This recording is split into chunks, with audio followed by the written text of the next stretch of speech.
para alguns, uma sociedade de auspiciosos homens de bem.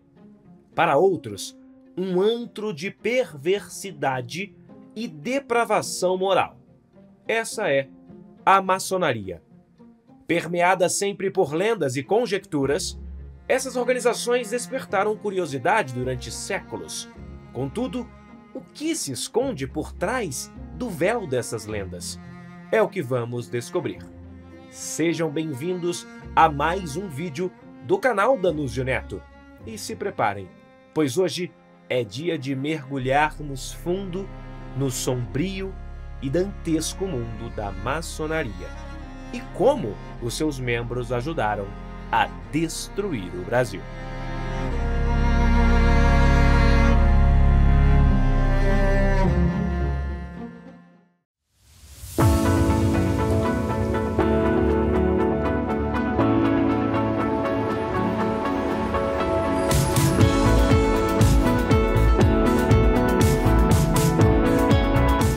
Tal como boa parte das mazelas da humanidade,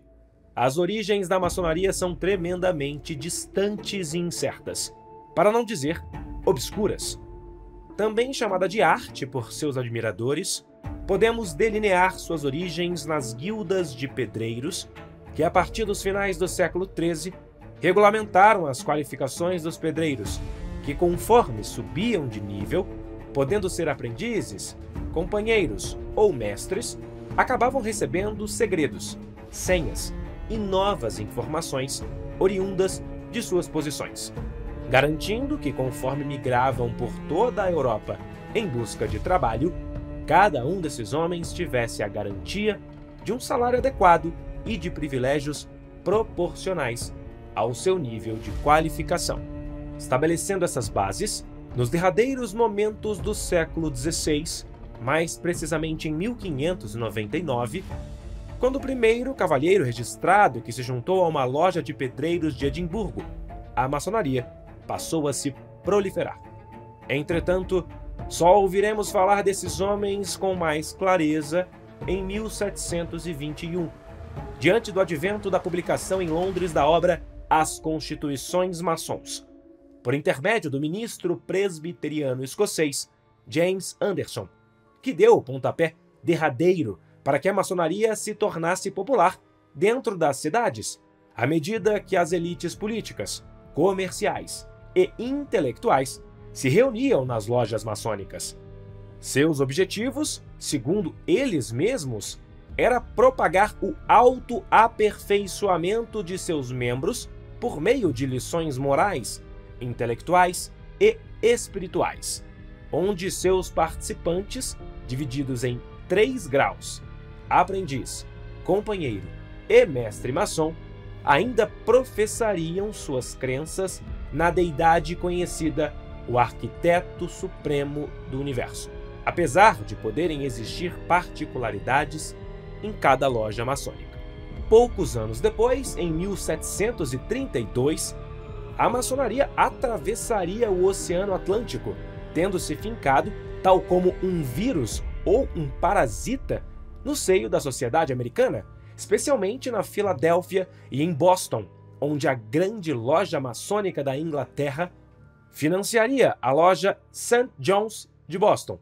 que está de pé até os dias de hoje, absolutamente incólume. O impacto de tudo isso foi tão vasto que a maçonaria, de mãos dadas com o maníaco movimento iluminista, um dos principais desencadeadores em 1789 da sanguinária Revolução Francesa, infiltrou-se em quase todas as camadas das elites britânicas e americanas, ao passo que durante a Guerra Anglo-Americana de 1812, os principais líderes eram maçons, tais como George Washington, Benjamin Franklin, James Otis e Paul Revere. George Washington, que tinha se juntado à maçonaria na juventude, filiando-se em Fredericksburg, na Virgínia, em uma loja em que vários de seus companheiros, tal como Hugh Mercer, George Whedon e Thomas Posey, serviram no exército continental ou na milícia da Virgínia. Chegou ao cúmulo de receber ritos maçônicos em seu funeral, por intermédio da Loja Alexandria, isso em 1799. Contudo, não foi só nas grandes e nas emergentes potências da Europa e da América do Norte que a maçonaria prosperou, pois bem aqui no Brasil, a maçonaria encontrou um caminho fértil para se espalhar e contaminar elites. Já durante o século XVIII, vastos relatos já deixavam claro que a maçonaria tinha chegado com razoável potência no Brasil, especialmente pelo fato de se conjecturar que muitos maçons, vindos do estrangeiro, tinham fincado raízes por aqui e que seus filhos, futuramente, chegaram até mesmo a rumar para a Europa, onde foram iniciados de uma forma mais efetiva. Todavia, somente com o raiar do século XIX, mais precisamente em 1801, no Rio de Janeiro, que maçons começariam a erguer suas primeiras lojas e estruturas no Brasil, com a principal fonte desses acontecimentos sendo nada mais nada menos do que José Bonifácio de Andrada e Silva. Falando nele, Bonifácio chegaria até mesmo ao posto mais elevado da maçonaria no Brasil, ao ocupar, em junho de 1822, o cargo de primeiro grão-mestre do Grande Oriente do Brasil. Essa organização em questão, para além de seu pomposo nome, era o amálgama da junção de várias lojas e unidades de base maçônicas, que, uma vez interligadas por interesses, perspectivas e nortes ideológicos parecidos, formavam um Grande Oriente, algo que pode ser encarado como um Conselho Supremo, cujos membros, assim como em tantas outras lojas maçônicas inglesas, formavam uma hierarquia fechada ao exterior e vertical internamente, onde os agrupamentos maiores, como um Grande Oriente, também tinha seus postos hierarquizados, sendo o superior, justamente, o grão-mestre. Quanto a Bonifácio, ele teria um papel determinante para a definitiva emancipação do Brasil do Império Português. Contudo, pútrida como era, a maçonaria não teria como ter rendido bons frutos ao recém-fundado Império do Brasil, guiado pelo imperador Dom Pedro I. Infestando a máquina pública e os gabinetes imperiais, turbas de maçons conseguiram uma influência de proporções homéricas no Brasil,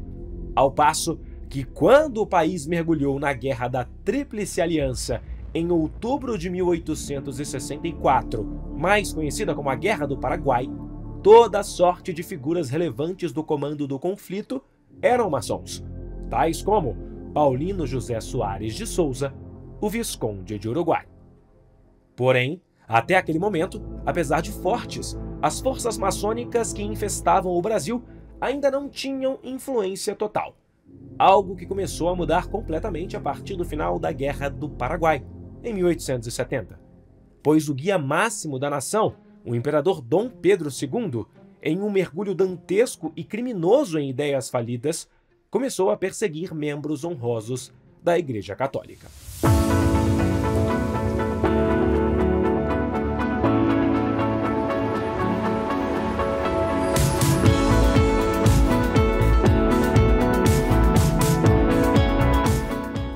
Essa contenda, que entraria para a história como a questão religiosa da década de 1870,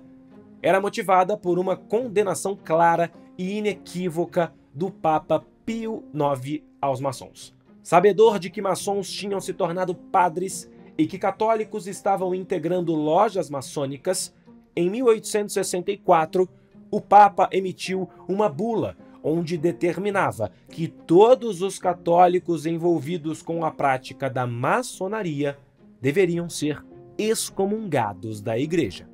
Por razões óbvias, isso enraiveceu os maçons do Brasil e irritou em especial um homem chamado José Maria da Silva Paranhos, o Visconde do Rio Branco, antigo ministro das Relações Exteriores do Brasil e detentor do cargo de 21º presidente do Conselho de Ministros do Brasil desde março de 1871. O Visconde, que era grão-mestre da Grande Oriente do Brasil, se valeu de sua posição e do inconformismo de Dom Pedro II, que acreditava que a bula papal interferia diretamente na Constituição brasileira para perseguir dois dos maiores símbolos do catolicismo brasileiro: os bispos Dom Vital Maria de Oliveira, de Olinda, e Dom Antônio de Macedo Costa, do Pará, condenados e encarcerados em 1874. Os dois religiosos foram os principais exemplos da perseguição contra os católicos brasileiros durante o reinado de Dom Pedro II, com suas prisões sendo defendidas apaixonadamente na imprensa, onde inúmeros cartunistas maçons empreenderam uma dura campanha anticlerical, jamais vista, antes ou depois, na história do país.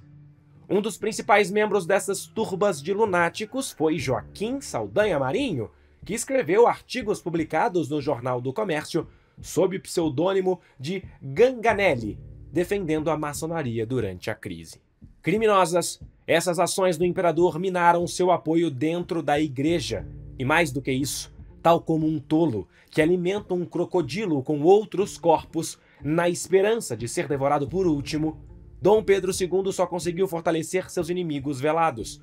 pois durante toda a década de 1880, com o apoio da maçonaria, a monarquia brasileira começaria a ser minada por grupos positivistas, grandes latifundiários e inúmeros outros tecnocratas baratos, que bradavam aos quatro ventos sobre a necessidade da implantação de uma república no Brasil. Fosse por vontade popular, isso jamais teria acontecido. Entretanto, como a história bem nos ensina, jamais foi preciso que o povo estivesse totalmente do lado de uma revolta para que ela desse certo. Assim sendo, ao cooptarem o apoio de um dos maiores traidores da história brasileira para o seu lado, o Marechal Deodoro da Fonseca, um pequeno e incipiente grupo de maçons e positivistas tomou o poder do Brasil em 15 de novembro de 1889, graças, principalmente, à inação do imperador. Expulso como um cão sarnento, o imperador foi substituído pelo próprio Deodoro, que era testa de ferro de um governo pútrido e já falido desde o seu alvorecer,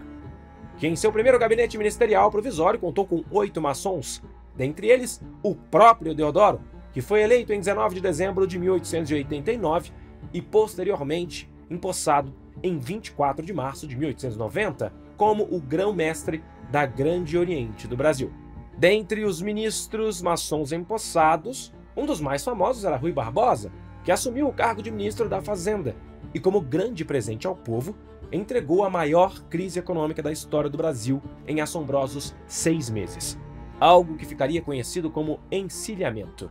Mas, claro, não parou por aí. Nas décadas que se seguiram ao golpe de 1889, dando início à Primeira República do Brasil, o caos não parou de irromper em cada canto da nação, que, curiosamente, de seus 12 primeiros presidentes, teve simplesmente 8 maçons, sendo Deodoro da Fonseca, Prudente de Moraes, Campos Salles, Rodrigues Alves, Nilo Peçanha, Hermes da Fonseca, Venceslau Braz e Washington Luiz. Ao mesmo tempo, em inúmeras outras áreas do poder, como nos governos estaduais, a situação ficava ainda mais escancarada, como em São Paulo, onde 13 dos 17 governadores foram maçons. E claro, também entre incontáveis senadores, a maçonaria era abraçada alegremente, como um dos mais poderosos da época, mas que foi relativamente esquecido pela história: Lauro Sodré. Um notório positivista e golpista que foi nomeado secretário do Ministério da Guerra pelo atroz Benjamin Constant, Lauro Sodré se consolidou no final do século XIX e no começo do século XX como um dos mais bem-sucedidos políticos do país, tendo sempre vitórias fáceis no Pará, onde foi senador, governador e deputado. Todavia, ele queria mais. Professor catedrático da Escola Militar da Praia Vermelha, instituição de ensino notória por seus cadetes golpistas, Sodré também era tenente-coronel do Exército, onde arrebanhou um verdadeiro culto à sua personalidade realizado pelos cadetes, que comemoravam seu aniversário como uma data magna, assim como o enxergavam como uma espécie de salvador. Por conta disso, e contando com o apoio crucial do clube militar, Sodré e inúmeros outros oficiais de alta patente do exército tramaram um golpe de Estado em novembro de 1904, visando se aproveitarem das manifestações nas ruas do Rio de Janeiro, onde a população protestava contra os abusos do prefeito Pereira Passos, que autorizou verdadeiras invasões de residências para que pessoas fossem vacinadas à força, a chamada Revolta da Vacina. Sabedores dos desconhecimentos do povo, Sodré, que em 20 de maio de 1904 foi eleito grão-mestre do Grande Oriente do Brasil, ao lado de vários criminosos do exército, ajudou a criar o caos nas ruas do Rio de Janeiro, na esperança de que isso criasse uma brecha para um golpe de Estado. No final das contas, em 14 de novembro, após mais de 40 policiais terem morrido, juntamente com dezenas de civis, Sodré deu o pontapé inicial em um golpe de Estado fracassado, onde o general Rodrigues Travassos guiou uma tropa de poucas centenas de homens contra o Palácio do Catete, que foi derrotada sem muitos problemas. Travassos morreria. Alguns cadetes envolvidos no golpe teriam suas carreiras destruídas, mas Sodré, que fugiu do campo de batalha, se valendo de sua influência praticamente sem limites, já no ano seguinte foi solto e anistiado, tendo concorrido à presidência em 1906. Doravante, por todo o restante do século XX, ora de um modo mais silencioso, ora de maneiras mais estrondosas, a maçonaria seguiria expandindo seus tentáculos, com milhares dessas lojas tendo sido construídas pela nação. E hoje, apesar de aparentemente inertes, seus membros seguem ocupando postos dos mais elevados, garantindo para o povo somente uma pergunta: o que nos aguardará? Mas e você? O que acha de tudo isso? Qual é a sua opinião sobre a maçonaria e o seu impacto no Brasil? E claro, se você desejar uma experiência ainda mais completa e aprofundada, saiba que o vídeo que você acabou de assistir tem um material exclusivo. Para ter acesso, clique no primeiro link que está na descrição do vídeo. E claro, não se esqueça de se inscrever no canal, pois toda semana estaremos trazendo novos conteúdos que certamente irão ampliar seus conhecimentos sobre o Brasil e o mundo. Além disso, não se esqueça de no Instagram seguir o professor Danúzio Neto para se manter informado. Um abraço e até o próximo vídeo.